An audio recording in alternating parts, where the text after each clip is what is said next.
As the old saying goes, it is not how you start, it ultimately is how you finish. And yes, you can say that applies to collecting just the same.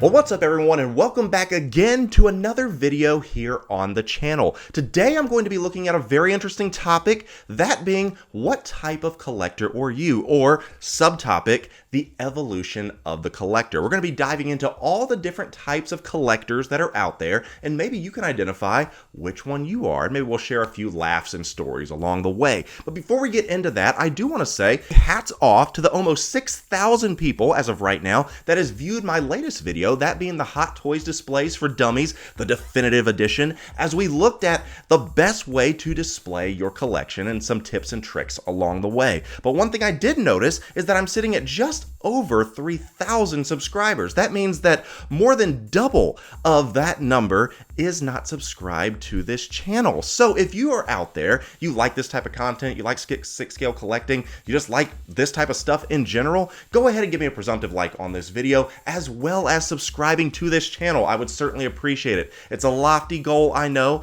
but you know, our next step is to get to 4,000, and hopefully, if everything goes right, by the end of this year, be sitting at 10,000 subscribers. That's our lofty goal by the end of this year. So let's get into the content for today to try to boost those numbers and engagements up. Make sure to be active down in the comments as we dive into this today, this topic of the evolution of the collector. Now, what type of collector are you?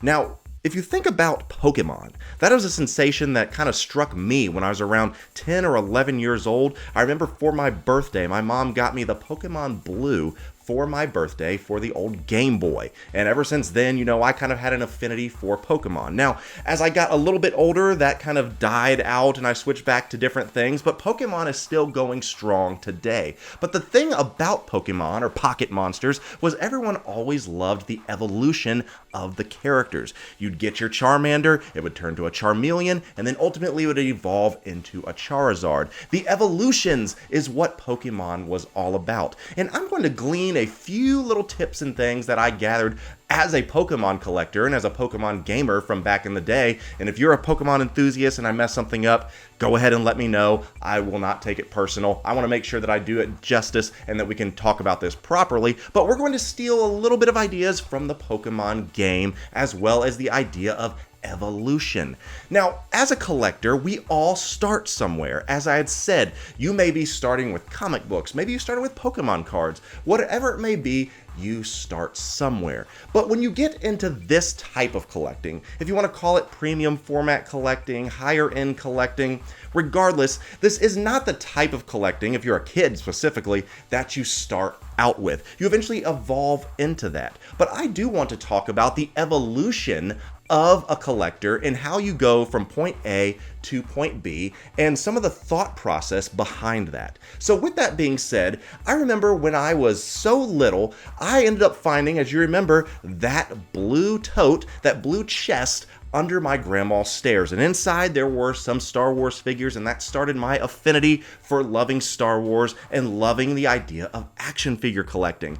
As I grew up, I ended up acquiring more and more different Star Wars figures. Obviously, we made our way through a little bit of the growing up phase, sold some things, ended up getting it back, but it was not until I made it into my late 20s, yes, my late 20s, when I finally got back into collecting. And what would you know my actual gateway drug into collecting actually was? And I've said this before, it was Funko Pops. And maybe that is something that you collect, and maybe that's something you're passionate about still. But there was something about Funko collecting that allowed me to kind of get back into this obsessive level of collecting. And I remember picking up one of my first Funko Pops ever, and I said, wow, this is so cute, it displays well, it looks cool, it's cheap, and look how many different things I can get. I can get Star Wars, I can get Marvel, I can get any line possible. And that is is where my collecting officially kicked off about 5-6 years ago, after I'd kind of gone through some life changes and then realizing, hey, I want to get back to collecting. So that's where it was. That's what it started for me. What was your gateway to collecting? Was it comics? Was it cards? Was it action figures? What was your gateway drug into the collecting world? But as a collector, I was not satisfied with being a Funko collector. I started saying, these don't exactly look like the figures or the characters that I really like. They're a little more cartoonized. I want something a little more real, as Watto may say, from Star Wars. So then I kind of gravitated to the 6-inch line of figures, that being Marvel Legends, that being the Star Wars Black Series, and before you knew it, I had sold some of my Funko Pops, and then I'd start bringing in these 6-inch collectors in, and I said, all right, cool, now I got some more Star Wars figures. They're just bigger versions of the things I used to collect as a kid, and look how detailed they are. These are fantastic, and they're widely available for the most part, back then. So you could go to Walmart, you can go to Walgreens, Toys R Us, wherever, and grab you some Star Wars figures and bring it home with you. But as you began to evangelize and look at that and say, oh, there are all kinds of different things that I'd like to be into, you start noticing these nicer collections and these bigger figures. And before long, you start figuring out that there are something called 6-scale collecting. And that's a majority of what these Hot Toys, these third-party figures, and a little bit more about what that is. And I said, okay, I'm going to dabble into that. And as I've told you before, I made my way into Rick's Comic City. I found my Deadpool. That was my first Hot Toy. And then now, 200 plus later, I was in deep with Hot Toys. But there is also an evolution beyond that, that being the more premium format. Some people get into statues, some people get into quarter scale. There are levels you can keep leveling up in your collecting game. Now for me, I am content as of now to be in the 6-scale game. That's kind of why you're here on this channel. That's why I'm here talking about this with you right now. I'm happy being a 6-scale collector, but I do like to branch out into a few other things. I've gotten a few other statues, but I'm gonna mainly stay a 6-scale collector. But on this journey, there is always going to be a certain type of collector that goes everywhere in every type of collection room, in every type of collecting sphere, every type of Facebook group, all those different things.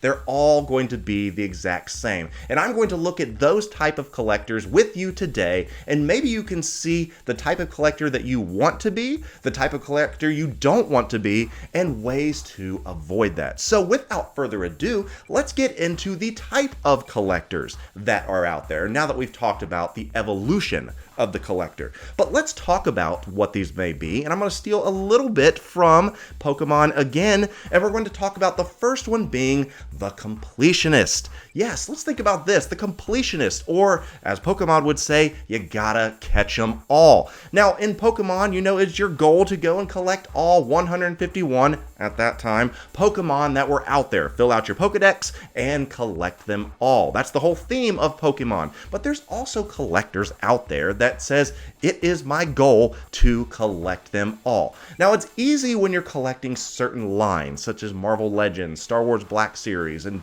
the such, to be able to collect like that. On the 6-scale market, it's a little more challenging to be a completionist. And may I say that of all these different types of collectors, this is the one that I would advise against, because these are so hard to come by when it comes to the price structure. Some people can't afford the amount that the complete line would be. They're harder to get, they're harder to store. Obviously, they take up a lot more space. So the idea of being a completionist, the idea that you have to collect every single one, is something that I really don't recommend and don't really see the point in doing so. Yes, I have a lot of them, but I have refined what it is that I'm looking for, and we'll talk about this in just a few moments, of the type of collector that I am. But yes, there is the completionist, the one that has to collect them all. The second one I would think too is the loyalist. That being the idea is you stick with your starter and that is your ride or die. When you first get your Pokemon and you pick up, whether it be the blue or the red or the yellow or whatever, Sapphire, Ruby, whatever the first Pokemon game was that you got into, you know that you get a starter. And with that being said, that means that you are a loyalist to your starter, most likely. Whether it be Bulbasaur, Charmander, Squirtle, whatever your starter was. Now, personally, I was a Charmander type of guy, and I stuck with him from the time that I got him all the way to the final gym battle, and I got him all the way up to Charizard because I was a loyalist and I wanted to stick with that character. But as a collector, there is also the idea of sticking with that line. Now, what line is it that you want to be loyal to? Is it Marvel? Is it Star Wars? Is it DC? Is it some type of TV property? Is it a certain type of figure? Would it happen to be a hot toy? Would it happen to be a sideshow? Would it happen to be 3-0, 3A? Would it happen to be whatever it is, Susu Toys, Toys R, whatever you're loyal to, find that and stick with that if that is your type of collecting. I'm happy to say that I kind of went through an up and down of deciding what type of collector I wanted to be, and I went back and forth, but I have landed on me being the loyalist of Star Wars and Marvel with some little bit of 80s and 90s nostalgia. That is my collection. That is my collector's way that I would like to collect things. I got a little bit of my Ghostbusters, Batman, 1989, that type of thing, but I am mainly a Star Wars and Marvel loyalist, and I am going to stick with that line. And I would highly recommend that in the 6 scale collecting, this evolution of a collector is that if you're going to be a loyalist, is find a line and stick to it. It'll cost you a lot less, it'll give you a lot less headache, and it is definitely a route that I highly consider.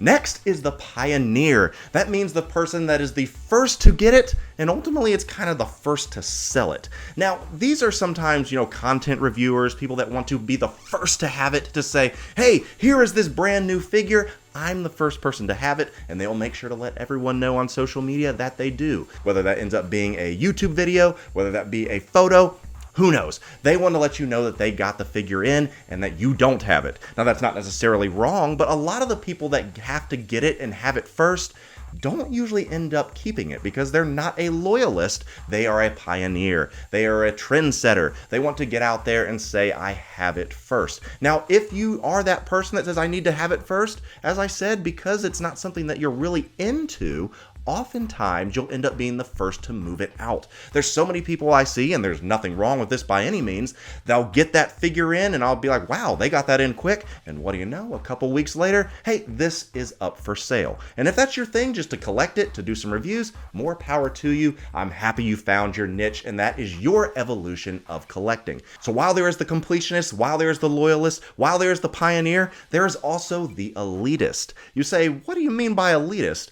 Well, in my opinion, it is the people that have the most to say about these figures, but technically don't ever buy anything. They are quite a vocal majority on the Facebook and Reddit threads, always having something to say about your collection, someone else's collection, but it's never about their collection. It's always complaining about a head sculpt, complaining about a figure, complaining about a reseller. Regardless of who it is, they always want to let sure that their opinion is known. And I like to call them the elitist because they may have something to say, but they never have anything to show for it. All the people that usually are the most vocal I have found online actually never plan on getting any of the figures in the first place. They just want to make sure that their opinion is heard. And if that is you, and if you are the person that wants to be vocal, once again, more power to you. Now, next up on this list is something that I might recommend to stay away from. As I'd said, the completionist may not be the exact route you want to go down, but also this may not be the best route to go down either, and that is the follower. Picking things up simply because someone else has it. Now, everyone always says, hey, don't be a follower, be a leader. Well, with that being said, I kind of agree with that. And especially when it comes to the idea of collecting. Your collection should represent your collection. It should not be representative of anybody else on YouTube, anybody else on your Reddit threads, anybody on Facebook. Your collection, when someone walks in and says, wow, cool collection, they should be able to say, this is yours, and it's definitively yours, and it's exactly a representation of you. Never buy anything simply because you think someone else needs you to have it. Just because someone persuades you to have it and be like, oh, this is a day one pre-order, you need to get it. Oh, this is going to be a grail, you need to get it. I do caution everyone to stay away from the idea of following the leader on certain things and be the leader yourself. Decide what you want in your collection. Be a little bit more of a loyalist to decide what it is specifically and stick to it. And lastly, we're going to be talking about the eclectic. Yes, the eclectic collector. You say, what does the word eclectic mean? I don't even know if I can pronounce it. An eclectic person is somebody that picks and chooses specific things that are unique to them. Things that you may never have in your collection at all, but they are unique to them. Maybe it is a rooted type of head sculpt that people go and pay a lot of money for, but you have a very high-end custom piece of art. If that's you, that's cool. More power to you. Once again, like I said, these are your collections. They're not mine. This is my collection. This is what I do. But maybe you're an eclectic collector. Maybe you say, okay, I don't like Star Wars. I don't like Marvel. I like Game of Thrones. And you want to focus on Game of Thrones. And that's something that you want to have, regardless of what everybody else has. As I said, don't follow the trends. Follow yourself. If you're an eclectic collector, let that be okay. It is okay to get some Transformers. It is okay to get some G.I. Joe. It is okay to get some things that no one else would have because, as I said, it is your collection. So as you go through life, as you continue your descent into madness and collecting, you begin to always evolve. Your collection evolves with you. And as I can say and know by personal experience, make sure that you grow with your collection as well and that it stays your collection. Evolve. Think through it and make sure it's something that you want to be doing. So what type of collector are you? A completionist? A loyalist? Eclectic? Are you a follower? Are you a pioneer?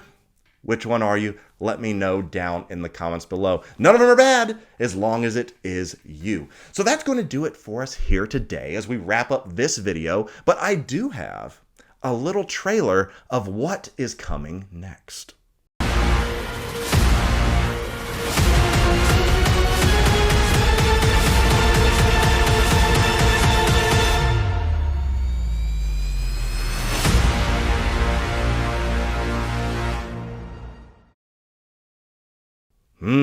Yes, the Collection Room Volume 6 is on its way. Now, those are usually the videos that get the most views, the most shares, and I'm excited to see how many subscribers we can get from that, truth be told. So that's going to be doing it for us here in this video, but be on the lookout, coming very, very soon, the Collection Room Volume 6. As I've said, if you've not done so already, give me a like on this video. Make sure to subscribe to the channel if you've not done so already, and I will be seeing you, my fellow collectors, in our next video.